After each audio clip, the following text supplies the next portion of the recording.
Boy, am I pumped. It's Saturday night. It's although I'm freezing my ass off here in Texas, I'm joined by my buddy Mark White, who we've come a long way, both of us leaps and bounds. I'm very proud to call him a friend, proud of all your successes, and now you're the voice behind all these Predator Pro Billiard Series events, and you're out there while I'm freezing my ass off here in South Texas. You're over there in sunny Puerto Rico. How are you, buddy? Mate, look, I'm freezing my ass off as well. I'm in What in the this hotel complete. room? Is that is No, in the not in the hotel room? hotel. No, not in the hotel room. But I am really cold in the arena because there's the air Oh. conditioning going all day long, and a few players have had to put their jumpers on. But now they've adjusted it all, and it's all good, all good. Fabulous, Dude, mate, fabulous. what are your hours like, Mark? First of all, because I know those events can be a grind. Last time I seen you, I think was in who knows Michigan, maybe I think it was. Uh, and you guys are nonstop from early morning to late night. Yeah, I mean, I arrive at the arena to do my prep for the first match around 8:30, 9 o'clock in the morning. Um, First match 10 a.m. and then we've been going through till the last match at 9 p.m. So we've been finishing around 11. So we're doing 9 till 11 at night, something like that. But For there's five commentators here this time. I don't know whether you know of how much you've seen of it, but we've got Jim White here okay, with us. I got to stop you right there because there's very few people like I guess hanging around as long as I've been and going to events. There's like a few people that still get me like genuinely excited to like go and meet them or the idea of them being involved in some part. You got to get me Jim Watch because I'm a big fan. I've been listening to his voice, watching pool now for what is that? I'm 36, so at least 15 years plus years, of listening to him commentate, watching him in majors. It's a real pleasure to have him on. What's it like for you, man, hanging out with the guy and being from where you've come from, your transition, and then to be sitting next to the guy? He's a legend. Well, I'm in the arena on setup day, helping lay the carpet down for one of the TV arenas, and Nick Teal comes and taps me on the shoulder and says, "Yeah, I've got somebody here I want you to meet." I turn around and it's Jim White. Now, I too grew up watching Jim White. He was a huge snooker player back in the 80s. I mean, world championship semi-finalist, right? Right. Then went on to do commentary, and the last thing I wanted to do when meeting him was be like laying carpet down on the floor because I want to try and be this great Big commentator and big compete and shot. compete, Yeah. yeah, and compete with the rest. And there I am laying carpet, but no, we just got on straight away. I mean, within a few minutes, we were just swapping old stories, and we knew a lot of people, the same people, and he was on my bucket list to commentate with. Jeremy Jones was, Alex Laley still is, Carl Boys is, of course. All the greats I Right. want to commentate with, and Jim White, as you said, is definitely up there. I mean, he's just such an awesome guy, really funny as well, really funny. We're having so much fun.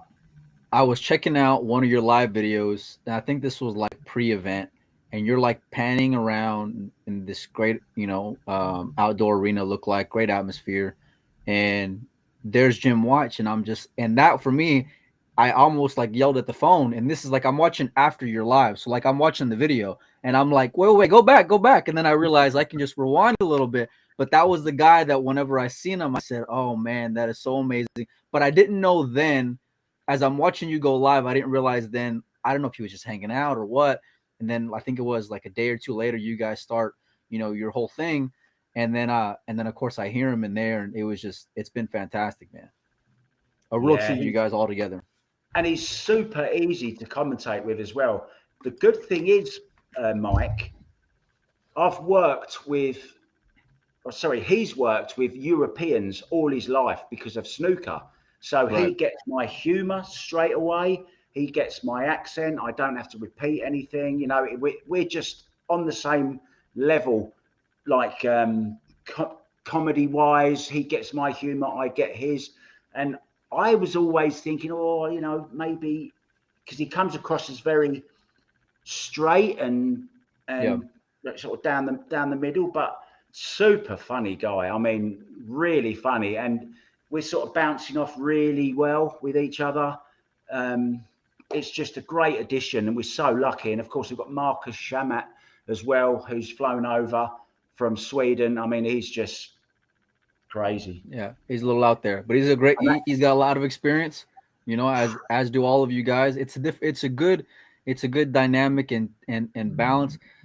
I like Jim in there because it kind of evens it out some, where it's not so European heavy from a fan's perspective. You know what I mean? We can listen. You guys with accents are great and all, but we got to have some we got to have some guys from this side as well. You Mark. know, funny you should say that. We're really struggling. I mean, we have Tony, of course, when he's not playing, but he's playing, so he wants to warm up before. He wants to go and eat after. So, of course. You all right? I don't know what's happened here, mate. I'm sorry. I've got Jason Shaw calling me. I should have answered it, shouldn't I? Yeah, you should have put him on speaker. He's a good friend of the show. I'll put it on speaker. Hang on. Hold on, but let him know right away that he's live, because if not, he may say some stuff. I'll let him know. Don't worry. Yeah. Hi, mate. I'm on a podcast at the moment with Melina Mike, so don't swear or say anything bad. Well, please do. Melina Mike. Don't forget fun. Oh. I don't care. You can swear all you want. It's his show, not mine. No, listen. Where are you at? Are you coming out? Or are you staying in? I'm going to do this podcast, and I'll let you know in a little while. I've got an early start. Where are you? I'm at Arena Barclays. Okay, if you look out the window, you'll probably see me. I'm up here. I'm right up. I'm looking. Mark, you got no pants on, buddy. Oh man, you can't make this up. Keep it PG, buddy. I'm waving to him out the window. I'm just going to get this. I'm just going to finish the podcast, and I'll see you down there. You can't make this kind of. All right, mate. I'll see you soon. Bye. Sorry about that. No, Oh man, that's my man. Sorry about that. Yeah, Jason. I mean, can I just talk about him very, very quickly? Just go off topic. Please. Wow. I'll tell you what a match he had with Lakatos today. Hill, right? Hill went 3-0 up, then stopped making balls. Anyway, I could go on about hours. Go on, let's get back to the subject. What were we talking about? No. Let's transition into that, because Jason's real relevant right now. He's coming off a win at the International Open. In the he didn't play in any of the Puerto Rico Open, but he flown over for a World Championship. What are his goals when it comes to this event, Mark? You're real good pals with him, obviously. Well, he didn't play the 10 ball on purpose because he wanted to focus on 8 ball and get practicing for 8 ball. He wants to win this. So there's huge competition here, Mike. There's 128 players. You've seen the field. It's absolutely stacked deep. With, you know, so deep. The only 2 people I could think of that weren't really here, Sky Woodward and Albin Ocean. Well, Albin's not here because he's spending time with his family back home. And Sky didn't get an invitation apparently and hasn't played the Pro Billiard Series event, so I guess that's got something to do with it as well. But apart from that, the field is just massive. Yeah, no, it's real top shelf. Even going back to the Puerto Rico Open, looking at the names that were on there, it was a really top shelf event when it comes to the players list that was on there. We've kind of seen a transition over the last, let's say year or so, Mark, where you've seen fields kind of were here and then they're kind of rising up, then they kind of come down a little bit. Now, because of all the events that have been coming on in the States, it seems like the last 4 months or so have been really dynamic. A bunch of international players, Asian players, top Europeans that are all hanging out. What's been the vibe? And be real with me, Mark. What's been the feedback from a lot of these players when it comes to the Pro Billiard Series and the format, the tables, et cetera? A lot of them still don't like the format. They still complain about it, and I get it. Right. I understand why. But to be totally honest, there's lots of feedback being taken from the players by Predator and CSI, and they're looking. They've already changed the no 10 on the break, the golden break rule from the 10, because everyone was complaining about it, and rightly so. And they're willing to listen. And I will just say they are looking at tweaks to the format because they want these 6 or 7 events every year to grow, and they want them to be on the calendar for the players to come and play them and sign up early and get the fields. You know, they don't just want them to be a tournament that people come to because there's a bigger one nearby, for example.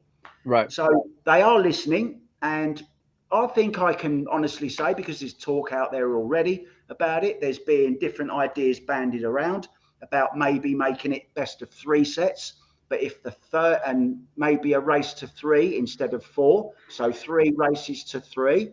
But if it goes to 2-2 in the third set, then a shootout. They don't want to lose the shootout because they're just so popular. And the players that we've spoken to don't really mind that, you know, but that's nothing in writing. It's nothing been approved by Predator or anything. It's just feedback going to and from the players.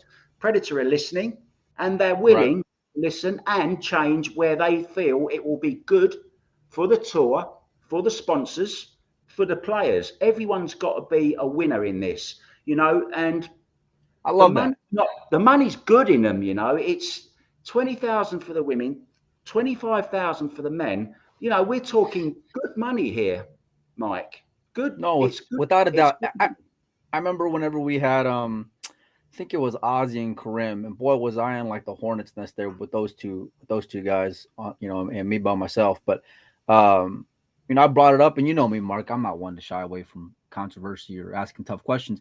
And we brought up that topic, and they were talking about, you know, eliminating the 10 on the break, and they said we're open to, and we've gotten a lot of feedback, just like you said, but they said we want to wait until after the season's done. Yeah, so this being the exactly. last event of the year, I think that, like you said, everything's kind of has to work in some, you know, in synergy together, right? From players, promoters, and figuring out a way where everyone can be happy, but then you still keep, you know, the electricity that can be with the shootout, because it can be exciting. You see really top shelf players hold their own. You see things in shootouts where if they're going deep, let's say like an 8-8 or the Jesus Oy, you know, matchups that have been going on, Carlo and Co with their shootout wins over the last few days. I watched quite a bit of it on Kazoom, and I'm watching especially Co go shootout after shootout after shootout. And some guys you just don't want to mess with, Carlo being one of them. It's been a fun mix, Mark. It is great. And another thing you've got to consider, Mike, as well, you know, that things like that I don't even understand. And I'm working in the industry, but from a different point of view.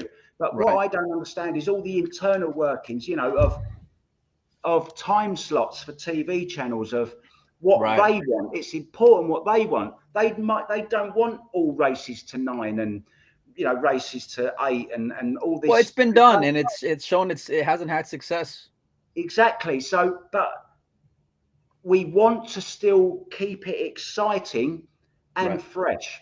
And the way you keep things fresh is by improving things and attracting new people and making more people happy. We're already doing, everything is free. It's free to come and get in. The crowds have been fantastic here. The streams are free. You know, you can watch every single table across Kazoom now for free. You got 2 mainstream quality arenas with what I think are quality commentators on as well, you know. So all this costs money. It costs money, and someone's got to pay for it. Now, you're only going to attract advertisers who are going to bring that money in, you know, sponsors that are going to give you the money that like what you're doing and like the snap and the figures that it's attracting, because all they're interested in is how many people are clicking online, watching it, and going out and buying the product that we're advertising for them. I'm a bit of a diehard, so I've been enjoying Kazoom, you know, watching that coverage, being able to tune into any and every match that's been going on is great. There's like something to be said when it comes to following flows of tournaments, Mark, and you can only get, but so far, I'm a believer anyway, you can only get so far of just following matches that are going to be on 1 or 2 tables, because you miss these moments in tournaments where somebody stole one, somebody got by when they shouldn't have, somebody was, you know, 3 balls away and they go and dog it, and then so and so gets in. I forgot what it was. I think it was like a match with Tyler, and he had like 3 balls, and I'm thinking, okay, it's all a done deal. And then I come back later and he loses, in a shootout, and I couldn't believe it. And I'm like, wait a minute, he was just, I think it was the co-match, if I'm not mistaken, which Yeah, was, the by the co-match. way, one of the sickest finishes I've ever seen in my entire life, to The lose the scratch way on the that he 10. did. The scratch It on the was. 10 in the side. Were you commentating? Because I don't remember. Yeah, I was commentating on it. And you It know, was he nearly done it on the first shootout shot. It was about an inch away from the side. And I actually said, I think it was Tony Robles, I think it might have been, or it might have been, no, I think it might have been Marcus Shamat maybe. Anyway, I think it was Marcus.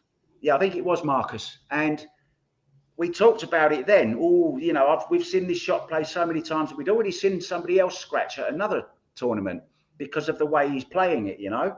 And Right. it's It's possible. always going to be a threat. It's a threat, and especially if you get a touch of English on, just a touch that you don't mean to put on, it can go, and it proved right.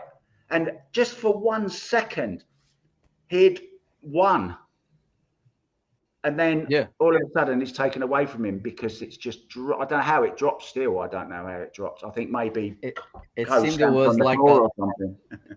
the last revolution of a revolution. You know, Yeah, it was just it that was pretty last gross. little turn. Yeah, Yeah. I thought it was going to stay up initially, but in all reality, just from a match standpoint, he should have never been in that position to begin with, because he had Cole beat. He really did.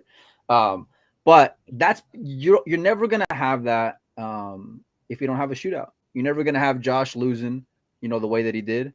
You're never no, gonna have Atencio go and be one of the best shootout players on earth, and then when he gets into, what was it? The final, right? When he misses the very first one, if I'm not mistaken, against Carlo, or maybe it was in a the semifinal. semi-final, yeah. Yeah, so I mean, you'll never have these oohs and ah moments if you're just playing a flat rack, you know. But before that, he got into the arena. The quarterfinal match was against Nokioi again, and they went to a shootout there, and it went to, I believe it was 7-6 or 6-5, something like that. And They got a lot everyone of history of closed those down. two. Yeah, they was expecting like a 14-13 again, like it was in Arizona, Ohio. Arizona, was it? I think it was Arizona. I could be Yeah, mistaken. Arizona. That's great. You know more than I do. Listen, I'm a sicko. This is why I love watching on Kazoom, because even though I'm American, I've been appreciating Kazoom for many years, and just the coverage that they bring to an event, just from being able to watch every match, no matter where you're at. I'm looking at these scores and I'm seeing it's 1-0, but I'm like, wait a minute, let's see where they're at in that second set. And if it's getting close, then I know, okay, they're about to go to a shootout here. Or, if it's, 1-1, I know, oh, they're about to start a shootout, or they've already started. So you can really follow the differences in the tournament. And that's part of why I appreciate it. But like I said, it's been a lot of fun sitting here at the house not sitting here at the house, but it's been a lot of fun following from home when it comes to the coverage that's been going on, yourself included, and the entire team out there. Yeah, I just thought of something I wanted to add about the commentators. Alex Kazakis is going to be joining us in the booth. We're going to start getting a few players in. He's a fun And guy. yeah, he's great. I've commentated with him once before in Michigan last year. We had a lot of fun. Very funny guy. And we're He also is. going to get Mike Yednak in as well, because we agree as well. We need more American voices. We thought Jim would kind of do, but he's Canadian, so he doesn't count.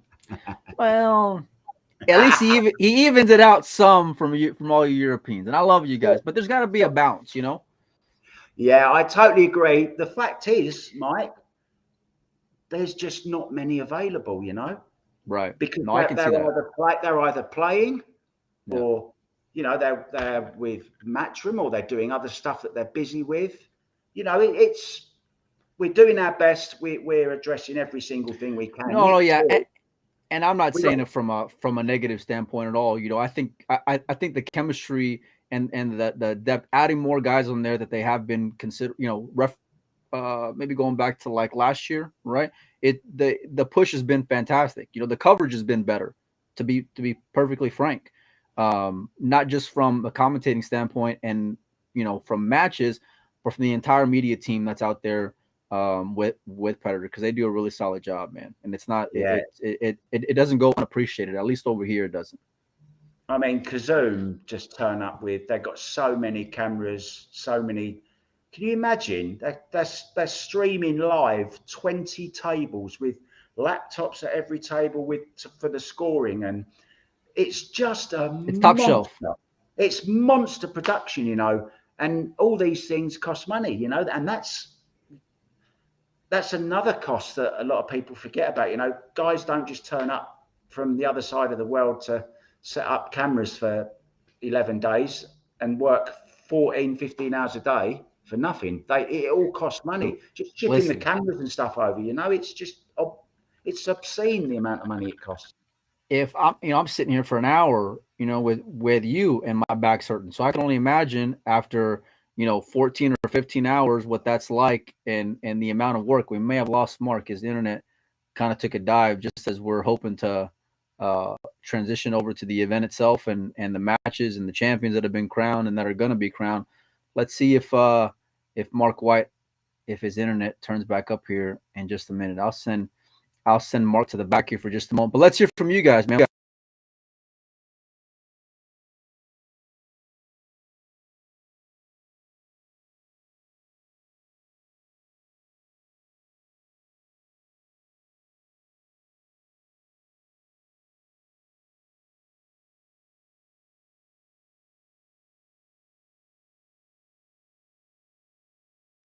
Let me know if you guys can hear me now. My microphone took a dive along with Mark's internet connection. Let me know if you guys can hear me now, and let me know in the chat what you guys have enjoyed from this Predator event. It's been not just the 10 ball, the junior event. I just heard a ring in my ear, so let's see if Mark's back here. Mark, buddy, can you hear me? Yes. Can you hear me? I can hear you, but I can't see you, buddy. You're just a black screen. See if you can. Well, that's probably a good thing that you can't see me. I mean, I didn't want to say it, man. I didn't want to be rude, but I miss looking at your face, man. I get to hear your voice all day, every day. I honestly don't know what's happened. I haven't touched anything. I can hear you. I can see you. See if see if you can adjust the settings there. Oh, we're changing a little bit, so maybe you'll be coming back to me. See if you can adjust the settings, or maybe if you guys can see Mark, let me know. I appreciate everyone. Let me know that the sound's back up and running. Everything's just kind of taking a dive here. Mark, are you still with me, buddy? I'm still with you, mate, and there's no reason why my camera shouldn't be working. I mean, it all says it's on. Try refreshing one time, Mark, and then come out and come back in. I'll bring you in. Okay, mate. And let's do that. But yeah, let me know in the chat what you guys have thought about the event. We've had the women's WPBA event winner be crowned, which we're about to go and jump into. And also, we're going to be talking about the men's event that Carlo won. So a lot of fun matchups. I don't know if you guys have been watching. I'm hoping so. Let's see. Mark is well, Mark, I'm assuming you're still there and you can hear me. Yeah, I can hear you, mate, but for some reason the camera's not working. I don't know. There you are. There you are. Now I can see you, buddy. Sorry, guys, right. I'm back. Well, on second thought, put it back to black, buddy. I'm kidding. I'm kidding. You've got the buttons. Do yeah. Want to do. Let's jump right on into before we jump in the car. Let's jump on into the women's event, Mark. What we got you on? Way is I want to say it's like her third event since being back here, back to playing these WPBA events. She's been in the final once before against her countrymen, and I want to say that was in Michigan, right? Twice, yeah. This is the second final, and she was in the final of the 10 ball as well, wasn't she? I believe so. Yeah, in Austria, right? Yeah. Three finals she's been in. Do you know? Funny you bring her up because I walked up the escalator today to enter the venue, and there's Wei, there's Janet Atwell, there's Mighty Reparo, there's Amalia Matas, Kelly Fisher. Who's who? Everyone, right? Everyone who's anyone in the sport is there. And we're talking about Wei and congratulating and calling her a champion. I didn't realise till yesterday that was her first ever championship. I'm sat watching the final because I didn't get to commentate that. I'm going to do the 8-ball final and all the junior finals as well. I was sat next to Jasmine Ocean, Kelly Fisher. I'm just dropping names here. Kelly Fisher, Alison Fisher's wife, Christine Zletava. Right, we're all sat there together watching it. That girl can play. Christina can play. I'm a big fan of her game. She's going to win something soon. I agree. Down, no doubt whatsoever. Super nice girl. Great attitude as well. Super smart. She's brought her mum with her here, Maria, this time, which is nice as well. Nice. But back on subject, Wei is down to the last 4 balls to pot to win it, and Jasmine's gone. You know this is her first ever title. So we said, yeah, we're all going, are you sure? And Kelly said, I'm pretty sure. He said, hang on, let me Google. And all the time she's potting balls. Hurry up. Because I want to then text the commentators to tell them that You mean in general or like just a Predator event? her first major. She's never won a major. Wow. Never won a major. And I just managed to get it in time when she's got luckily she had a tricky 10 down that really tight cut down the rail to win it. And just as she was playing it, Jim White texted me back and says, thanks for that. And then they got to announce that it was the first ever major title for Wei. But the reason I bring her up is we had the conversation today and Kelly said, tell Mark what you told me before you came back. She was going to give it all up. She was typing on her office job for about a year, 2 years during COVID, just doing nothing and bored and just going through the motions. And she wasn't sure if she's going to come back. And she still lives with her mum and she's very close to her mum. Her mum didn't really want her to go away again and stuff like that. Anyway, I can see that. Kelly Fisher talked her into coming back. Now she's annoyed that she talked her into it because she's winning stuff now. I think Kelly's won enough this year and there's plenty to go around. She's been a monster herself in her own right. But I tell you what, I've been loving seeing these international players back, Mark, personally. Oh, it's fantastic. And, Chow, again, done really, really well. Amazing player. Cheska Centino, what a breath of fresh air she is. I just feel so sorry for her because she never really looked comfortable in that final, Mark. No, she didn't. But see her before, the match before, she beat Jasmine. She beat Jasmine twice. She'd sent Jasmine to the one-loss side on day one. On the opening She's got a real intimidating style just because of how she hits the ball and she doesn't waste any time, which I love that, by the way. I've been following Cheska since, since I first started watching pools, and she was, maybe like 10 years at least, when she was a teenager and a monster in the Philippines. And I've told this story, I think, a few times on air, but so there was a tournament way back when it was in the Philippines. And this is when like Shane is in his heyday of being Shane and being the monster 10-ball breaker. Not that he's not anymore, but maybe he's on the twilight of his career. Anyway, Shane's playing this doubles tournament out there in the Philippines. And guess who his partner is, Mark, in the Philippines? Her. No, it's Dennis. And this is when Dennis is Dennis. So it's two guys who are just the epitome of just juggernauts of pool, right? And they end up facing, I forgot who her teammate was, and he's still around and a monster in his own right. I just can't remember. But anyway, they were battling out with these two kids, and they couldn't have been more than like 12 years old, both of them, or at least right around that same age. One of them was Cheska. And that was the very first time that I got introduced to her and her game was at that young of an age. They end up beating Dennis and Shane in that tournament, and they were massive underdogs. Nobody knew who they were. Fast forward all these years later, here she is in the final. I really wanted her to win, even though Wei is a phenomenal player and a champion. But I love Cheska's style of play. It's super exciting to go and watch. Easy on the eyes, Mark, from a playability standpoint. I just feel so sorry. I was gutted that I wasn't commentating on her semi-final. But I thought, right, it's okay, because I can sit and watch the final. And I just felt so sorry for her because she never shut. A lot of people might be watching her for the first time and thinking, well, how has she got to the final? Jasmine sat next to me and all the time she's digging me in the arm saying, well, she never played like that against me. She never missed balls like that against me. Talking about Cheska, right? Yes, talking about Cheska. And she was a totally different player in the final. Look, her style, it's either great or it's not great, unfortunately. She played great all the way up to the final. Maybe the final got to her a little bit. Don't forget, she's playing for $20,000. She still won 10, which isn't bad, is it, for a young 25-year-old? Goes a long way in the Philippines, Mark. I can tell you that. Yeah, she's gone back home already. Actually, she left. She's left today. But hopefully, we're going to see a lot more of her.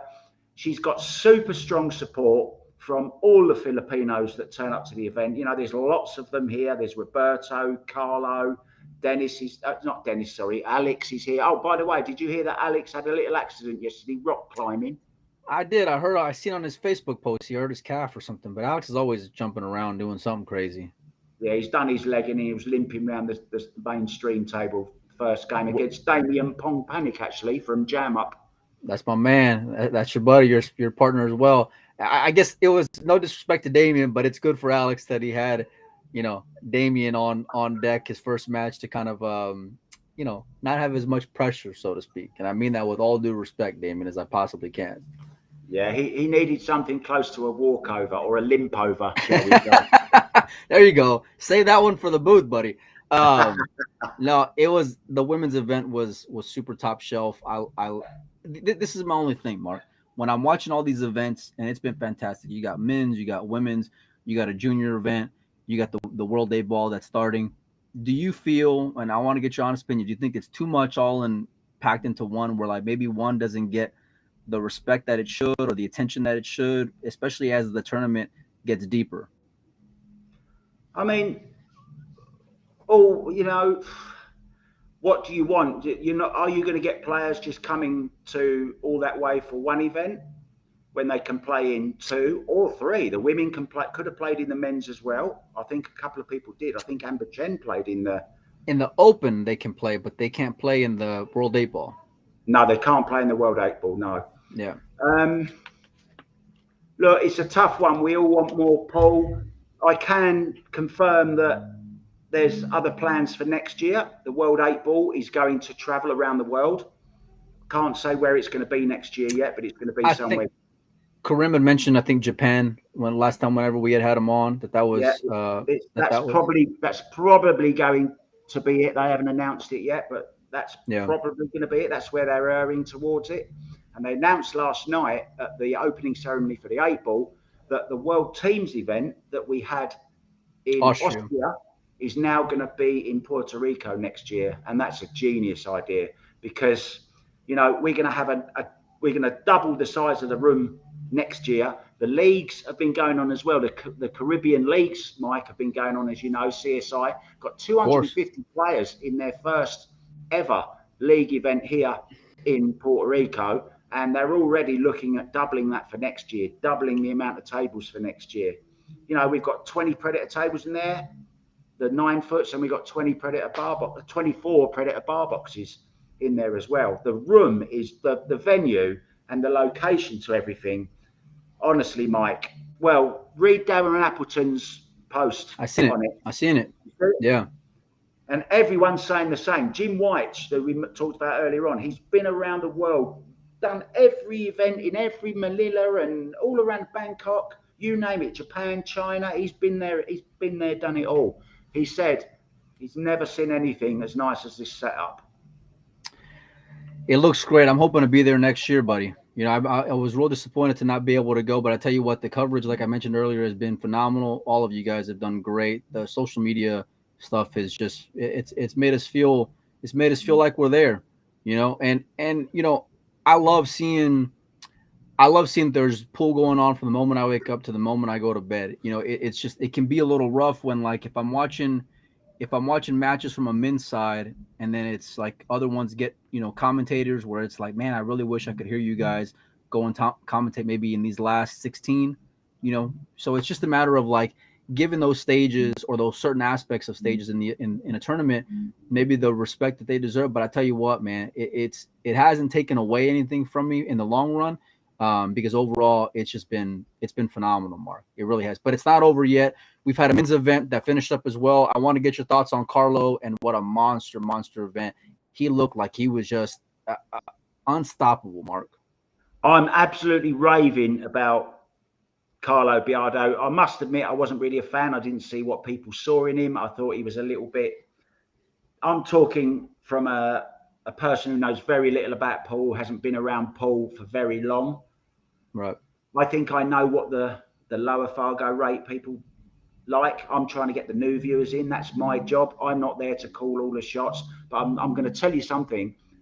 I am a huge fan. I love the guy now. I absolutely love him. His game is just beautiful, just gorgeous. His kicking ability. I'm doing a thing now where I'm writing down special shots for the show reels that we can get onto the show reels quickly as soon as we want to share them with everyone on Facebook and Instagram. You just mentioned the media team. They're doing such a great job. We've got Margaret Phenomenal job, man. Fetty over now doing the interviews now that the women's event is over. She's now doing the interviewing the players at the end of the matches. So we're trying to bring everything we can to these events and make them more special. And just what you said, make people feel like they're at the event. And that's what I try to do in the booth, round with my camera, doing all my crazy videos, welcoming you in. And already we're getting people saying, well, we want to book next year. We want to book next year. I had a great friend from Florida fly in yesterday. I heard that when you were telling that story on your thing, man. See, I'm listening. I'm paying attention. I'm watching. You were telling that same story in the booth today, I think it was. Yeah, absolutely. And, you know, he's getting messages from all his friends now saying, right, let's get some teams together for next year.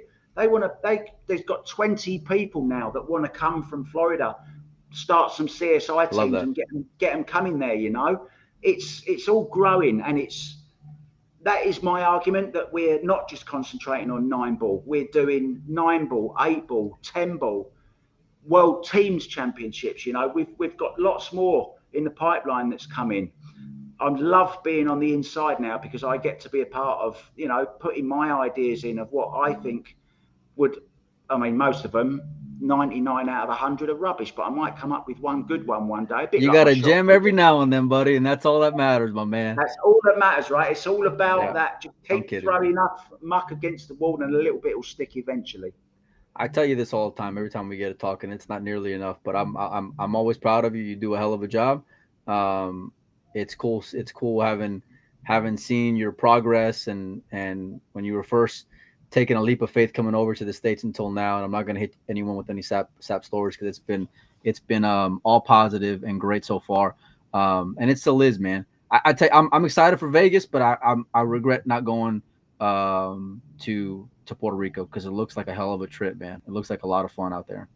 Well, the plan is to make it like another Vegas, you know, where we're not instead of, but as well as, because when we go to Vegas, we're just part of another thing going on in Vegas, right? Here in Puerto Rico, we've been live on Puerto Rico's TV. We've had that's awesome press conferences with pro celebrity. We had rappers, famous rappers and pop stars and actors. We even had a Puerto Rican top boxer, come and play against Tyler and Margaret and all the guys, you know, Francisco Sanchez Ruiz, and it's just great. The whole thing has been so well organized. I mean, down to everything, you know, every last little detail has been thought of, and the public are coming out and supporting it. The crowds are just amazing, you know, amazing. The one thing that I love about it just from watching is that it looks like a great atmosphere. It's not just a pool event. You know, it looks like a great time no matter where it is that you're stepping out to. So many things to go and do. The timing of it's a little rough, especially if you're from the States, because of course we got the holidays coming up. We got Thanksgiving right around the corner, you know, where that takes up a lot of people's travel time and expenses and things like that. So that can make it a little bit difficult. We got the Mosconi Cup right around the corner. And I want to just ask you, Mark, because you're obviously European. What are your thoughts on your man Jason being named vice captain, and what are your thoughts on Team Europe this year against Team USA? He's been announced vice captain. He has, yeah. Has he? Yeah, he has. Yeah. I didn't know that. Well, look, you people tune in to hear new stuff from the guests. I'm hearing something new from you. I honestly didn't know. I honestly didn't know that. Yeah, man. Yeah. True story. I bet Marcus Shamat doesn't know. Well, yeah, you're probably right. I don't know how much he follows Matchroom at this point. But you know, Jason is obviously big time, man. You know, he really I think he's the perfect choice. I mean, if anyone can get people, he does it as a team member, so I'm sure he'll do even more. You're really in trouble now, America. You've got no chance. Well, give me a score, buddy. Give me a score.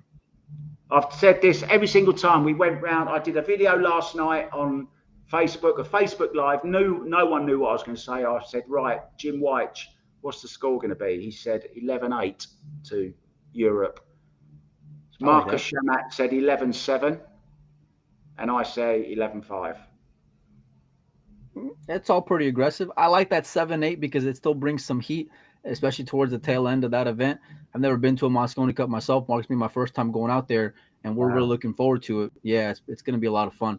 At least I'm hoping so anyway. See how many people we can go and piss off and get fans, back home. A little bit of what you guys are doing, from the social media side, and getting people a different view of an already awesome event. You know, Yeah, look, I'm super envious of you, but super pleased for you as well that you're going there and you're thanks, going man. there for the media. I really mean that. I've said all along that you are the best guy on social media that does plenty of stuff for Paul.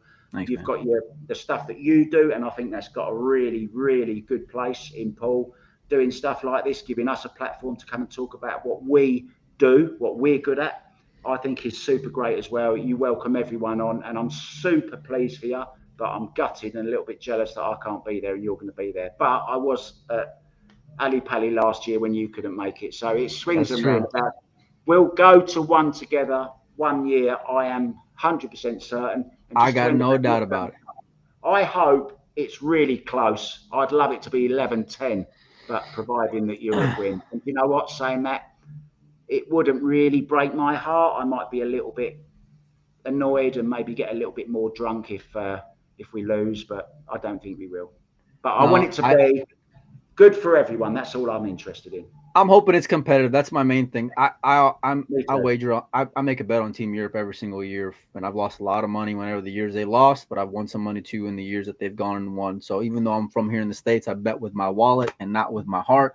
I've always done it. What are your thoughts on? Well, let me ask you this, because now we've already talked about the Puerto Rico Open. Who do you like? And I know it's early on day one, but who are you liking so far in the World A ball? And one thing real quick, Mark. I love the prestige of a world championship. And really that's my, like, from a pure love of pool and like the history and the like titles, that's the one thing that when I realized the other day, I said, man, I really should have gone, because I love world championships. There's something very special about it. Of course, the money's great and the money is amazing, by the way, for this event. But who do you like coming out and going deep? And who do you like to win it? I want to give me a favorite and then give me a dark horse, Mark. I'm so happy that you've asked me, right? Because I remember you had Shane Van Bonin on your program in Vegas, and he was talking about how Predator don't have many. Well, we don't have any world championships. He was actually there playing in a world championship at the World Ten Ball. No one picked him up on that, so I'm going to pick you up on it. There, No, you didn't. somebody did pick up on that, because I got a message from Ozzy about an hour after that interview, letting me know about that very specific comment, and he wanted to have a reply to it. I don't think we had Ozzy on after that, but it wasn't on purpose. It was just the hecticness of the event. But I remember that. I remember that. I forgot about that part of the interview, but you weren't the only one to bring that up to me, and this has been like 6 months now. Women's World Ten Ball, 8 ball World Championships, World Team Championships, Junior Under 17 World 9 ball Championships, Under 19 World 9 ball Championships, Junior Ladies 9 ball World Championships. We've got lots of World Championships. We're going to add. There's 2 more going to be added very, very soon. You We've can't got just say plenty of world. what's going to be added, Mark. I can't say that. You can't just say it and then not say it. Nobody watches this show anyway, Mark. There's like 3 people watching. Well, there's going to be a women's world 9 ball eventually, Nice, nice, and there's, nice. and there's, I was and just there's, thinking about that the other day. and there's also going to be a hopefully an artistic pool world championships as well. I like that. People like watching artistic pool, you know. But I love the women's world 9 ball.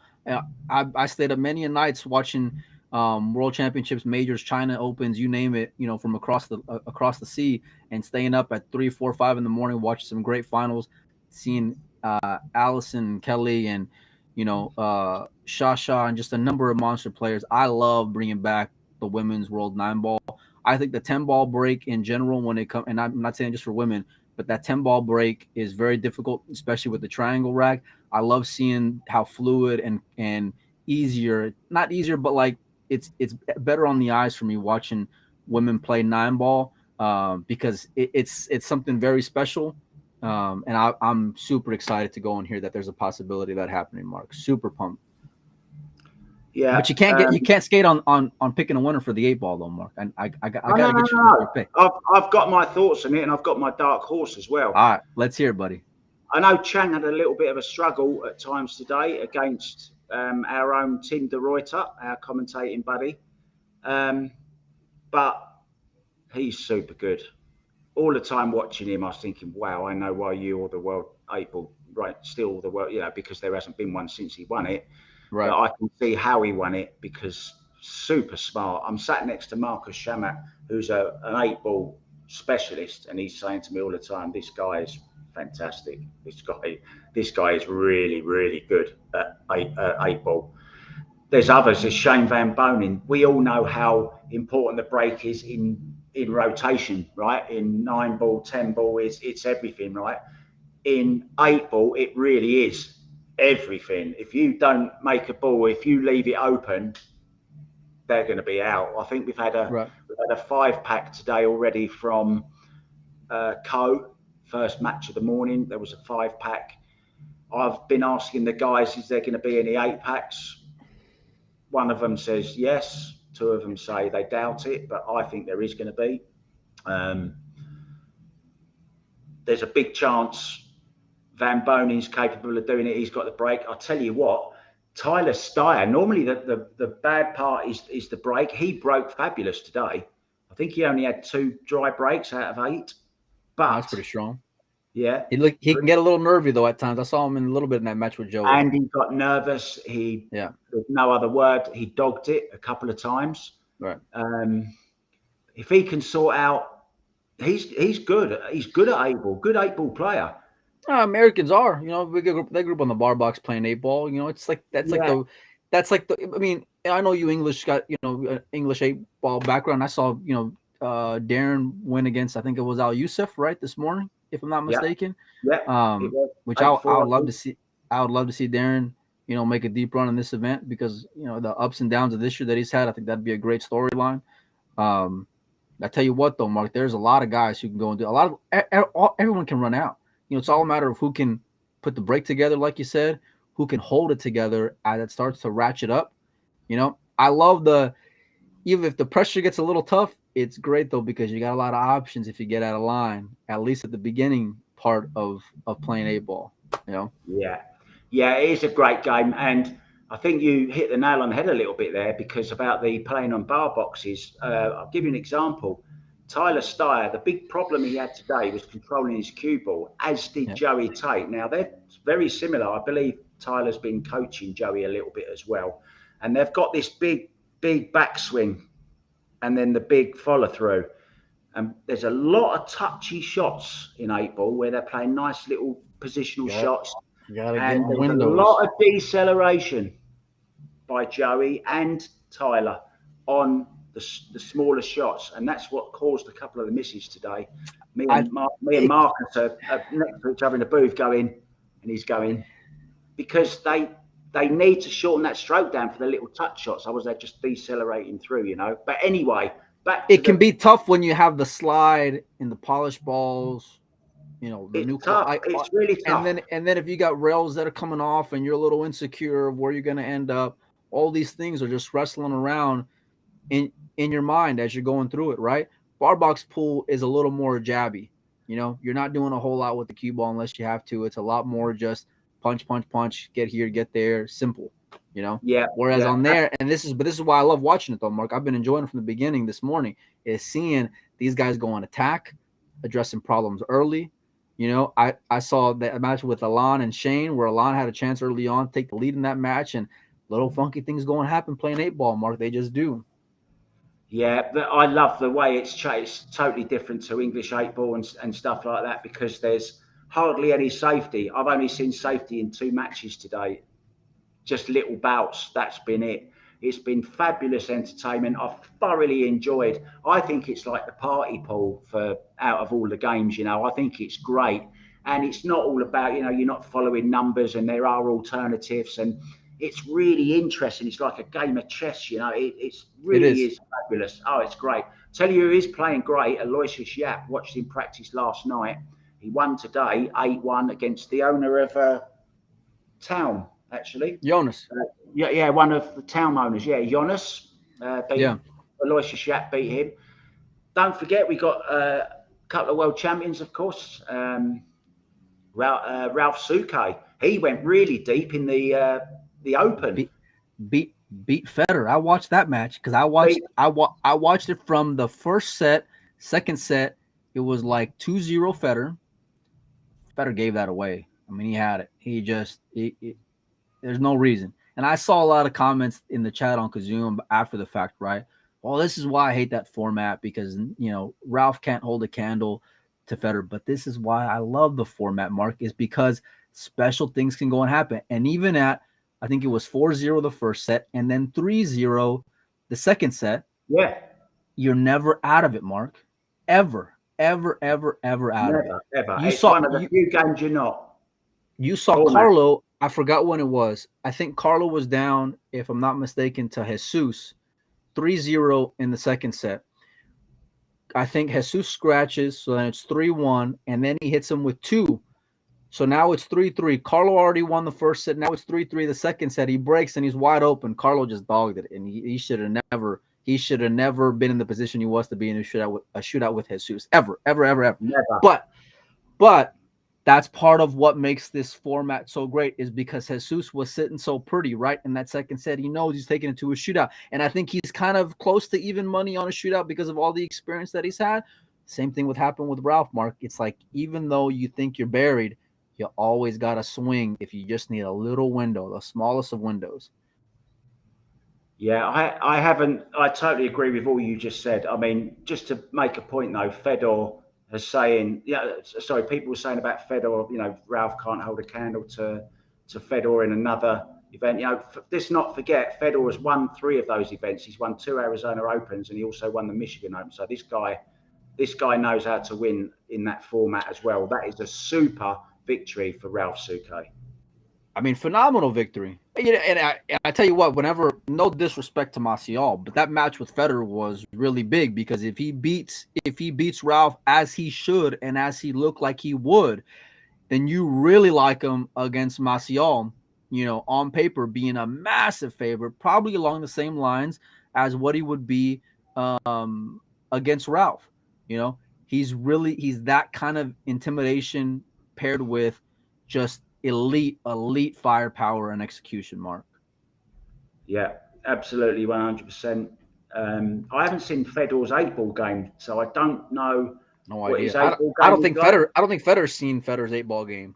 To be perfectly honest. What about Daniel Maciel? You just mentioned Daniel Maciel reaches the final the very next day. Landon Hollingsworth, yeah, has gone and beaten him and beat him heavy. But this is part of what's great about pool. And when you have these events like this, I don't care if it's races to 4 or races to 8, it's all these guys can run out, right? And on a race to 8, if you got a decent break and, Landon is no slouch. He's played in, decent American events over the last year and had successes. He lost to Joey, I think, in the JIC final there at the International Open. So he's been in decent spots. Kudos to Maciel for getting there, in the final, and he really had moments. I want to just get your thoughts on this, Mark, because there was a video posted around about a break during that final, and it didn't look too good, Mark. And it wasn't the break that was the problem. Looked like the kid got slugged early on. What are your thoughts on that triangle rack and these refs racking? And I want you to keep it real with me, Mark. Always keep it real. I'm not a fan of racking balls, full stop, because you are at the hands of a human being. If you've got technology available, why not use the technology? And I'm talking about a template. The Outsfield rack. Use a template. Just use a template. It takes away. It's an even playing ground, right? Okay, you've got the other side of it where you get more exciting stuff from the triangle. What I would say, Mark. That's reality. You see guys with big traditional 10-ball breaks, and it can get a little boring, because their timing is so great, and You know what they're going for. There's a lot of things threatening. The two balls behind the one going into the side. You got the four railers that are coming around. They're trying to just pop and squat there, and you really have there's a lot of consistency, but it's hard to go and watch, Mark. It really is. Yeah, I mean, I guess one alternative could be an opposite break box where no one's allowed to break from the middle. You have to break from the side, but with a template, so you're still going to get some clusters here and there, because if you're breaking from the center with a template, you're just going to get that really nice spread. They're going to probably make the two balls in the side nearly every time. At the end of the day, everyone talks about how big the break is. Well, why not just even that up as well and just do a template, and everyone has exactly the same chance, and let somebody run the balls if they're good enough to run them. They're not going to run every single time. Yeah. It was alternate break with a template. It was Carlos' title to go and lose. He was playing that strong, and I don't think that event, that one rack costed him. But you never know. That's part of why sports can be so great, Mark. You just never know. And who knows? If he could have strung a couple of things together, we'll never know, right? But I think it's like you want everyone to have as fair of a shake as you can, especially as it gets deep. And believe me, I'm sure, and I've heard it plenty of times in other parts of the event where guys get slugged or there's tough racks. And I tell you, I'll be 100% honest with you. I've heard a lot of players in events with template racks go and complain about refs racking the balls early on in the events. And your buddy who you're about to go meet here in a little bit, and Jason, was one of those guys early on in the international complaining about these refs going racking the balls, and they're using that template, Mark, and still having inconsistencies. So I mean, you can still get that human element to an extent.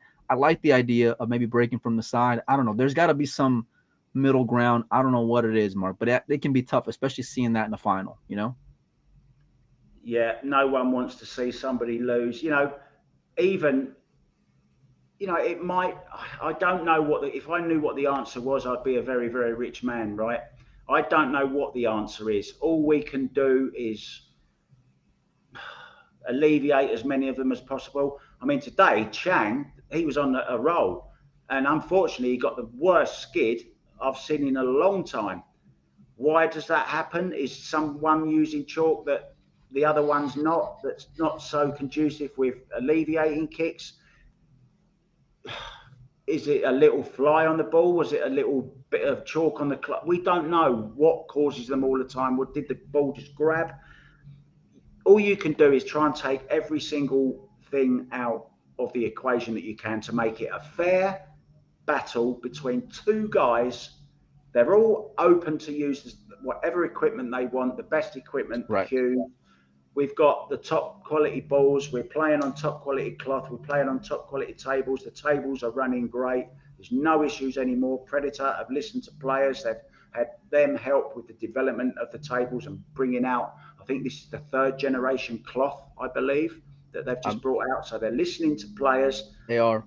If you cannot play pool in these conditions, then you can't play pool, because here in San Juan is just incredible.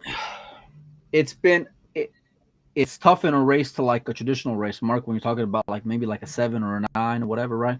It's especially tough in a race to 4, because everything is really magnified, but that's part of sports, and I thoroughly enjoyed it. I'm really excited to see how the 8-ball goes and comes out. I don't think you ever gave me a dark horse, buddy. You've talked for like 15 minutes and I never got a dark horse. Just let me finish off that about the equipment and the refs and the racking and everything. I just want to say, people are talking about 1, maybe 2 racks out of 2 events, right? It's not a lot. Well, but unfortunately, it's happened at a time when it's maybe cost somebody a bad time for them. I get that. I understand it. And I'm really sorry for the guy. All I can say is nothing's ever done on purpose. It's completely. Of course, yeah, no. Yeah. Anyway, I love the human element of sports, though. And for me, especially playing 10-ball, the template can be rough watching it. So, like, if if I'm gonna go and think about which would I rather go and have, I'd rather just have that possibility because it's an equal possibility for both players that they might go and get a tough rack here or there, and they got to figure it out. I've enjoyed the tactical battle that I've seen playing 10 ball that I've missed over all the years of watching templates. So for me, it's a happy medium. But from a player standpoint, because Mark, I'm not spending $3,000 to go out there and take a swing. That's the difference. I'm sitting my ass here at home, but these guys who are going and playing, they're the ones, having something that, Another thing, a dog in the fight. A lot of people say, "Oh, we'll let them rack their own." The trouble with that is, no. exactly. No, you can't let them do that either. So you're doing what we're trying to do is give everyone exactly the same chance throughout the tournament. They're all getting the balls racked by human beings who sometimes are going to make a mistake. It's as simple as that, right? It's unfortunate that it happened to Daniel in the final. I'm really, really gutted for him because he's such a nice kid. His first final there. I feel sorry for him, but did it cost him the match? We'll never know. I don't know. Just hopefully we can learn something from it. Something for you happened today. I don't know whether you noticed or not. Have you heard about cue ball? Anything about cue ball cleaning today? No. Right. No. There's an incident in the Chang versus Tim de Ruyter match where this is allegedly, now I'm saying this, Chang was having the ball, he had the ball cleaned after the skid. Okay. He was then, I guess, paranoid about it. So he was having it done more often. Then in one rack, he'd done it 3 times, had the ball cleaned. But then there was talk is, hang on a minute, because the shot clock stops. And he was actually at the table looking to see if a ball went in another pocket while he's having the cue ball cleaned. So what they've had to, so then Tim de Ruyter said, well, if he's doing it, I'm going to do it. So Tim de Ruyter started doing it. And both of them had the cue ball cleaned about 3 times in one rack. So I think you know what's going to happen then, Mark. I know it's already happened. It's already happened. If the player wants the cue ball cleaned, they must go and sit in their seat, and they're not allowed to. Oh, well, that's an I was just going to say keep the time running like they do in some other events. What, keep like the Moscone? Well, I mean, I didn't want to say it, but let me call Jeremy and see what he thinks about getting that ball clean with the shot clock keep on running. You know what I mean? Yeah. So that was nipped in the bud straight away. The very next match, all players were told, if you have the cue ball cleaned, you have to go and sit in your seat. You're not allowed to stand at the table and assess the table, which I think is a good idea. I think that's fair. Without shifting too many rules, but I think they'll end up being a place where, like anything else, you just got to deal with it and suck it up. And if you're going to be under a time clock, that's part of playing on the TV table. And but either way, I like a little bit of drama in pool anyway, and especially 8-ball. I've enjoyed day one. I still need your dark horse though, my man. We ain't letting you off the hook so easy. I know you've been dodging it. I did tell you. I started talking about him, and then we went off topic. Aloysius Yap. What? Mark, the guy's been winning everything. What do you mean dark? I think we got to work on your definition of what a dark horse is. He may be, especially in predator events, he may be right a hair below Federer, because the guy's had a lot of successes playing out there on those tables. Call me crazy. No comment. I honestly don't know enough about. I don't know enough about 8-ball to pick a dark horse. Who knows? Suke went really deep in the 10-ball event. He's got a good break. He's won today his first match. He's already won the event before. I'm going to go with Ralph Suke as a really dark horse. Okay, if you were going to make a wager, let's say if you take 4 of the big names. So let's say Shane, Jason, Josh, Chang, right? Yeah. So if you were going to take those 4, probably the 4 big boys on deck, right, Mark? If you were going to say I'm betting on either one of those 4 guys or the field, who are you going with? Wow. Honestly, my heart tells me Jason, of course, because he's a mate of mine, and I really hope he does. Darren Appleton, is a real dark horse as well. I forgot to mention him. He's a dark horse for this as well. And don't forget there's Mika Immonen in it as well. He's a great 8-ball player. Got a good break. There's so many at this event that can win it, Mike. Honestly, but out of those 4 you gave me, come on, my man. if Jason sorts his breakout, Jason. Well, no, If no, he that's what I doesn't, mean. If you were gonna bet, right? I'm giving you the 4 best players on earth, or not, I don't know. I'm giving you the 4 best players in that field, and I'll tell you what. I'll throw another one in there. I'll give you Federer. So now you got nah, 5. not You got better. Chang, wait, but Chang, wait. But I'm saying Chang. you pick either side, right? I'm giving you. You got Federer, you got Josh, you got Chang, you got Jason, and you got Shane. You got all 5 big boys, or the field. Who are you taking? If you threw Jason Shaw in the field, I'd take the field. But No, that's what I'm. No, that's not the game. You got Jason's a part of the big boys. oh You got the no, big boys versus the field. my internet's going. Oh, what a shame. Right at the end. Hello, Oh, Puerto Rico can you hear strikes me? again. Can you hear me? Can you hear me? We're gonna tap on the screen there, buddy. The Oh, come on. I'm going to take the guys you just mentioned. big boys. Yeah. I would take the field in a heartbeat. It wouldn't even be close. Just because 8-ball, I think, is a lot more gambling than. See, that's why I'm not a gambler. See, not only do I know nothing about gambling, I don't know anything about 8-ball. I think that's a good time for me to say goodbye. I just want to show you my new shirt and say thank you to John Baril from the Philippines who made this and sent it over with Esteban Robles for me. I'm a little bit too proud. You know, I wouldn't wear it because I think it's a little bit self-promotion and that, but I think it's really, really lovely. Can you see that? I love it, buddy. Ship me one, number 1. And number 2, let's try to get you on in like a day or 2, Mark, and let's follow up and see where the tournament's at. How about that, buddy? Can I get you to commit to me? Absolutely, no problem. You know me, Mike. Anytime I'll help you out because you help me so much, and I'm love to just come on when the mics go off at the event and the matches are done for the day. I just want to talk about pool a little bit more. I will just mention my sponsors, of course, CSI, Predator, who are really, really good to me. Town, oh, that side. Is it that side? Town. There you go.